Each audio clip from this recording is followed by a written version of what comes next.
Imaginez une vie marquée par la sagesse, le courage et la compassion. Une vie qui a changé le cours de l'histoire à jamais.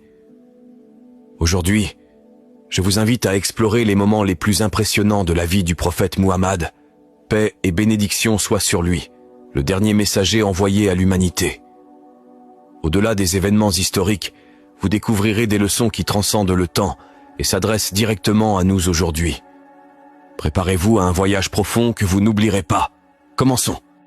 L'histoire nous emmène en l'an 570 du calendrier grégorien, lorsque dans la ville de la Mecque, dans ce qui est aujourd'hui l'Arabie Saoudite, Muhammad, paix et bénédiction soient sur lui, est né.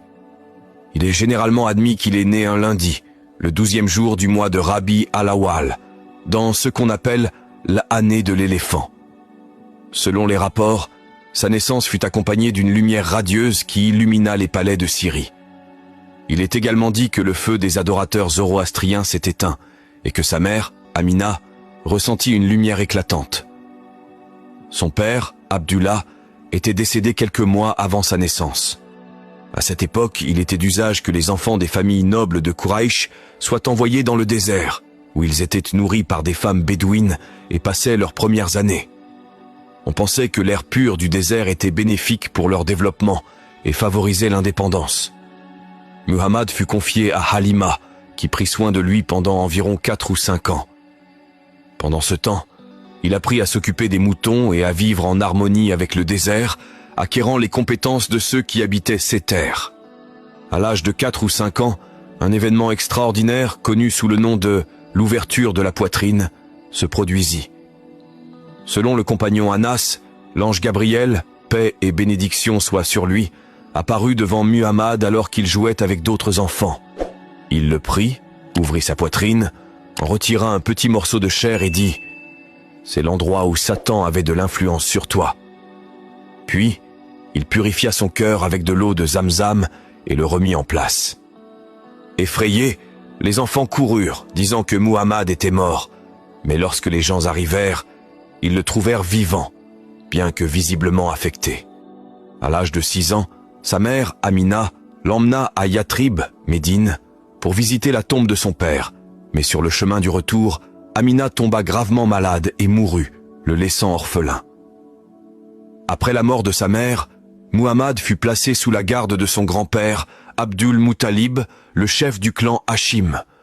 Cependant, lorsque Muhammad eut 8 ans, son grand-père décéda également, et son oncle, Abu Talib, le prit en charge et l'éleva avec amour et soin.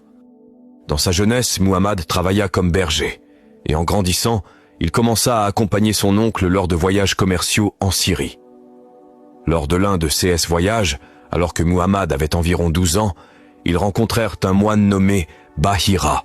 Ce moine reconnut en Muhammad les signes de la prophétie et dit à Abu Talib « Cet enfant est le guide des mondes, envoyé par Allah comme miséricorde pour toute l'humanité. » Bahira expliqua qu'il avait identifié Muhammad grâce aux signes décrits dans les Écritures saintes, tels que la marque de la prophétie entre ses épaules. De retour à la Mecque, Muhammad continua à travailler comme commerçant, et son honnêteté et son intégrité lui valurent rapidement le respect de la communauté, au point qu'il fut connu sous le nom d'Alamin, le digne de confiance. Une des personnes qui admirait son intégrité était Khadija, une veuve renommée dans la ville, connue pour son intelligence et ses talents en affaires. Impressionnée par la réputation de Muhammad, elle l'engagea pour une mission commerciale en Syrie. À son retour, Khadija fut encore plus impressionnée par ses compétences et son honnêteté dans les transactions commerciales. Reconnaissant son noble caractère, Khadija envoya une proposition de mariage à Muhammad, qui avait alors 25 ans, tandis qu'elle en avait 40. Khadija, connue pour sa sagesse et sa position éminente dans la société, devint la première épouse du prophète, et pendant sa vie, Muhammad ne se maria avec aucune autre femme. Allah les bénit avec 6 enfants, 4 filles et 2 fils. Cependant, les 2 fils décédèrent en bas âge, tandis que les filles survécurent jusqu'au début de l'ère islamique. De tous ces enfants, Fatima fut la seule à survivre à Muhammad, bien qu'elle mourût quelques mois après son père. Ceux qui traversent des épreuves devraient se souvenir des difficultés endurées par le prophète Muhammad, paix et bénédiction soient sur lui, qui perdit la plupart de ses enfants au cours de sa vie. persécuté et rejeté pour avoir prêché la vérité, qui peut prétendre avoir enduré plus que le messager d'Allah?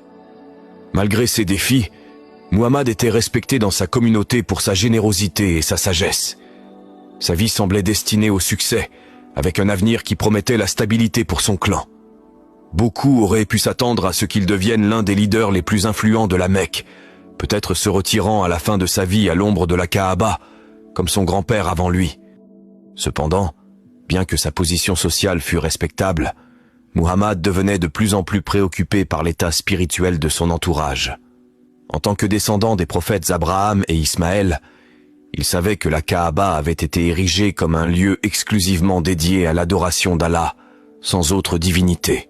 Bien qu'elle fût connue sous le nom de Maison d'Allah, des idoles représentant de faux dieux avaient été placées à l'intérieur, et certains habitants de la Mecque les considéraient comme des intermédiaires entre eux et Allah. Bien que beaucoup dans sa société soient tombés dans le polythéisme, Muhammad, fils d'Abdullah, continuait à chercher la vérité pure. Bien qu'il n'eût pas encore reçu la révélation, le moment approchait où il deviendrait le prophète d'Allah. Avant de plonger dans cet événement clé, il est important de se rappeler que la vie prophétique de Muhammad est divisée en 2 grandes périodes, les 13 premières années à la Mecque et les 10 dernières années à Médine, soit un total de 23 ans de mission.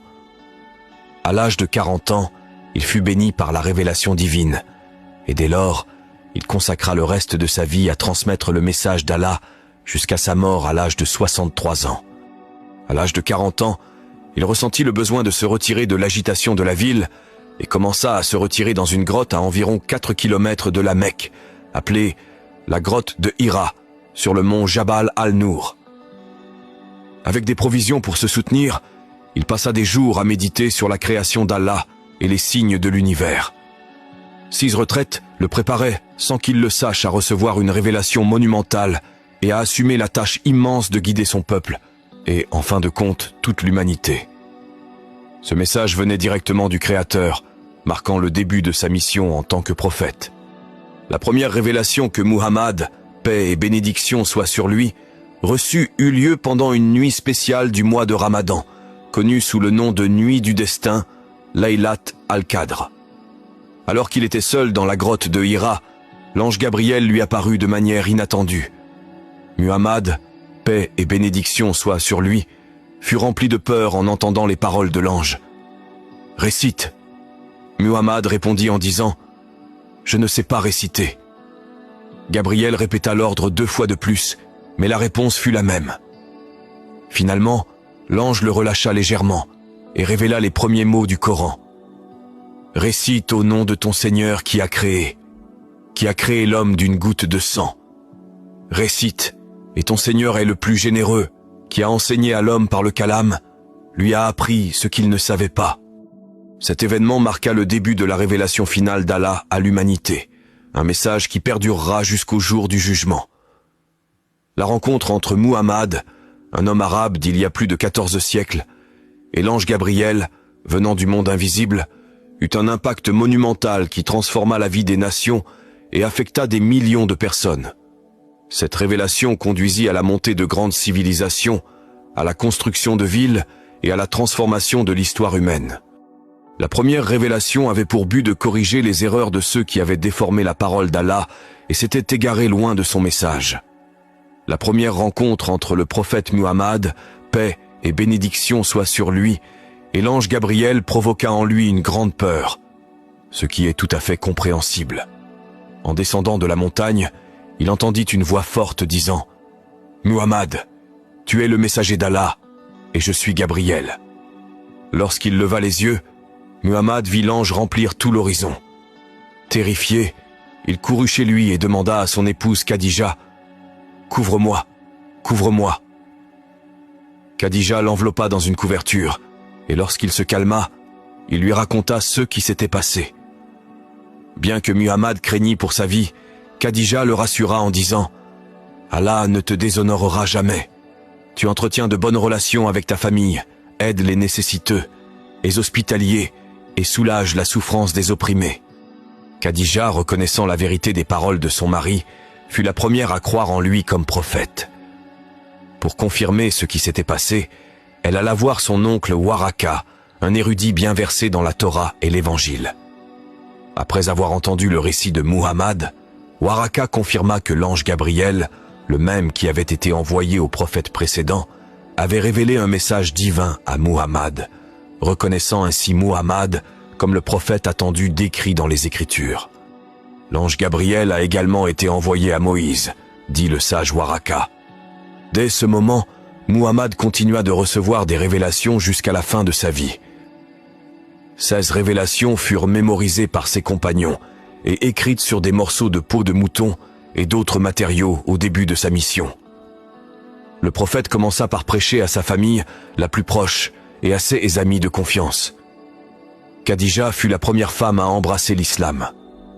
Le jeune Ali, son cousin, fut le premier enfant à accepter le message, et Zaïd, son esclave affranchi, fut le premier parmi ses serviteurs. Son ami proche, Abu Bakr, fut le premier homme libre à accepter l'islam. Des années plus tard, le prophète, paix et bénédiction soient sur lui, dira « De tous ceux que j'ai appelés à l'islam, tous ont d'abord douté, sauf Abu Bakr. » Plus tard, le prophète Muhammad, paix et bénédiction soient sur lui, reçut l'ordre de transmettre publiquement le message et de s'opposer ouvertement à l'idolâtrie.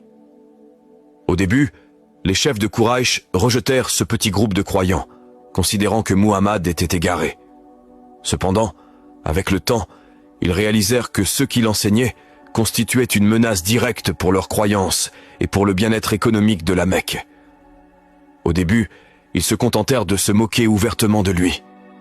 Son oncle, Abu Talib, inquiet pour la sécurité de son neveu et celle de sa famille, lui suggéra d'arrêter de prêcher pour éviter les conflits. Mais le messager d'Allah répondit fermement « Je jure par Allah, même s'il devait placer le soleil dans ma main droite et la lune dans ma main gauche pour que j'abandonne cette mission, je ne le ferai pas jusqu'à ce qu'Allah la fasse triompher ou que je perde la vie en essayant. » Abu Talib, avec un profond soupir, dit « Fils de mon frère, je ne t'abandonnerai jamais. » À mesure que le message du prophète se répandait, la tension à la Mecque augmentait.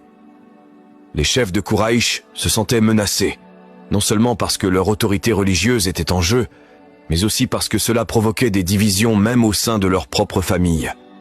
Parmi les principaux opposants à l'islam à cette époque figuraient Abu Jahl, ainsi qu'Abu Lahab et son beau-frère Abu Sufyan. Un jour, Hamza, un autre oncle du prophète, entendant des insultes contre son neveu, fut rempli de colère. Il alla directement voir Abu Jahl et le frappa à la tête avec son arc, déclarant qu'à partir de ce moment, lui aussi embrassait l'islam. À partir de la 3e année de la révélation, le prophète reçut l'ordre d'avertir son peuple ouvertement des dangers de l'idolâtrie. Son appel au monothéisme fut accueilli avec mépris par les Quraïch, qui, bien qu'ils n'osèrent pas le tuer par crainte de représailles de son clan, ne se gênèrent pas pour ridiculiser et torturer les musulmans, en particulier ceux qui n'avaient pas de protection. L'un des exemples les plus mémorables de ces persécutions est celui de Bilal, un esclave soumis à des châtiments brutaux. Les Quraïch lui attachèrent une corde autour du cou et le traînèrent à travers les collines de la Mecque, laissant des marques sur sa peau.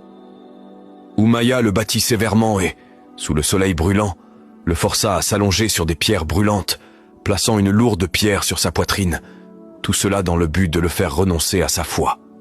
Cependant, Bilal, rempli de résilience et de force spirituelle, répéta à plusieurs reprises « Ahad, Ahad », signifiant « Allah est unique ». Abu Bakr, le voyant au bord de la mort, paya une somme considérable pour acheter sa liberté, sauvant ainsi sa vie. À partir de ce jour, Bilal devint l'un des compagnons les plus proches et les plus aimés du prophète. Bien plus tard, lorsqu'il fallut trouver une manière d'appeler les fidèles à la prière, Bilal fut choisi comme le premier muezzin de l'islam, élevant sa puissante voix pour appeler les croyants. Malgré les cicatrices laissées par les tortures sous le soleil, son amour pour Allah et son messager ne vacilla jamais. Les persécutions furent si sévères que le prophète conseilla aux musulmans qui le pouvaient d'émigrer temporairement en Abyssinie, où un roi chrétien, le Négus, régnait. Environ 80 croyants cherchèrent refuge là-bas en l'an 614. Cette alliance avec une nation étrangère provoqua davantage la colère des Quraïch, qui envoyèrent des délégués pour demander l'extradition des musulmans. Lors d'un